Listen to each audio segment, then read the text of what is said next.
This week we're getting the backstory of the sisters from Paranormal Activity 1 and 2. As we begin, they're receiving a box of old VHS tapes from their childhood.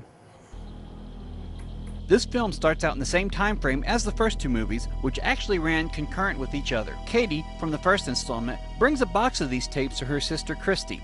These VHS tapes came from their recently deceased grandmother's house and date back to their childhood. Bloody Mary, Bloody Mary, Bloody Mary.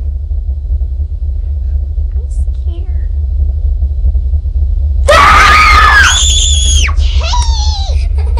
Stop!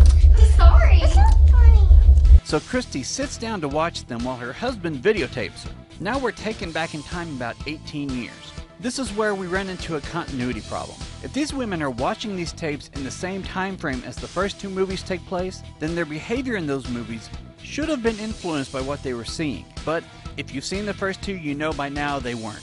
Now the events of the videotapes are typical of what you would expect from this franchise. The young Katie and Christy have an invisible friend they call Toby.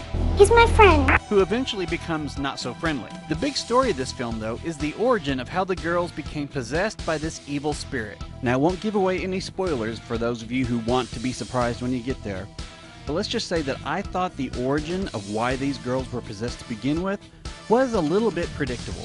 This film offers up the same style of scares as the first one and keeps the gore at a bare minimum. No matter what happens at the box office, it's going to be profitable since just like the others, it was shot on a very low budget. Long story short, if you like the first two films, you're going to enjoy this one as well.